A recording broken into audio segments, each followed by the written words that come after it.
Hello everyone, I'm Melik Shabishir and today I will try to explain that few-shot learning and zero-shot learning for design of intelligent machines course. Let's start. Have you ever tried to teaching a toddler a new word? They see a strange animal and they ask you and you say zebra and suddenly they've got it. Just one or two encounters and they can apply that knowledge to every zebra they see in the cartoons or at the zoo. Isn't that remarkable? Now, imagine if your average AI model had to do the same thing. It will probably say, I need 10,000 labeled pictures of zebras, please. But here's the exciting part. Thanks to zero shot and few shot learning, we are getting closer to that toddler level brilliance where AI can learn a new concept with little or even zero labeled data. In traditional supervised learning, you gather a massive labeled dataset, hundreds, maybe thousands, or even millions of examples like millions of Pokemons. Train, test, deploy, and done. If your model suddenly has to recognize new, say brand new Pokemons, well, tough luck. It's never seen that before, so it will likely make a wild guess. Few-shot learning says, show me a small handful examples, maybe 5 images of that Pokemon, and I will do my best to recognize it next time. Zero-shot learning is even more audacious. You want me to classify something I've never seen before?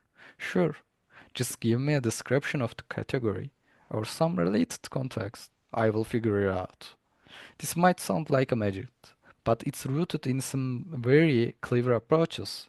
Large language models, for instance, learn to embed concepts into shared knowledge space, letting them perform tasks with minimal or no direct training samples. But why do we need this? Let's play a little imaginative game. Suppose you are studying a rare bird species in the Amazon. Good luck getting thousands of labeled images. With few-shot learning, you can work with the 20 or 30 images. Or zero-shot learning, you can classify the rare birds, so there is no need for the labeled data.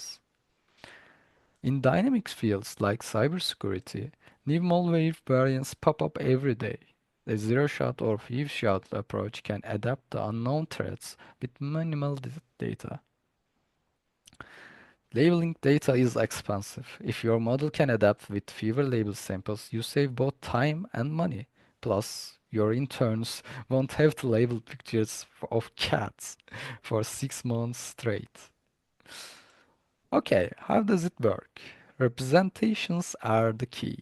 Most zero and few shot techniques rely on rich, generalized representations that often involves transformers models like GPT. Prompting and templates. In zero-shot scenarios, a model might be given instructions like this is a sentiment analysis and classify the text as positive, negative, or neutral. The model uses its internal knowledge to process the text and guess the label without seeing any labeled examples. Small but mighty training sets. For few shot, you might give a model a tiny data sets of examples and it can work with them. Fine-tuning. Often we do fine-tuning step on a large pre-trained models. In few-shot learning, we simply supply a miniature dataset during the fine-tuning or in the contexts, letting then the model adapt on the fly. Real-world applications. Chatbots and virtual assistants. Ask them about a brand new topic or a product that was just launched. Zero-shot and few-shot capabilities let them generate relevant answers almost immediately. Camera apps can identify new objects with minimal examples, useful for custom recycling bins, wildlife trackers, or even your homemade robots. Medical diagnosis. For rare disease where data is scarce, few-shot approaches can assist doctors by learning from a handful of specialized examples or from textual descriptions of new symptoms. Challenges and future directions, bias and reliability.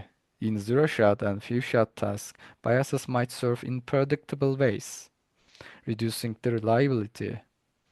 Prompt engineering, crafting the right prompt can feel like writing a riddle. Domain shifts. If you are applying a large language model trained on internet text to a highly specialized field like molecular biology, it might not be as zero-shot capable as you hope. In a nutshell, they enable AI models to do more with less. Fewer labeled examples, less overhead, and often in real time. That's a giant step toward building AI that learns humans do swiftly and flexibly. Takeaway points are zero shot learning, no labeled examples, just clever instructions and rich pre-trained knowledge. In fifth shot, a tiny set of examples helps the model quickly adapt to new task. When you see your next AI model handling something completely new without breaking a sweat, remember it might be using zero shot or fifth shot learning under the hood. Thank you for listening, and may your data always be tiny, but your insights always be huge.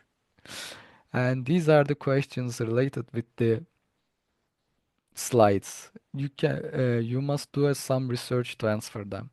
Thank you again.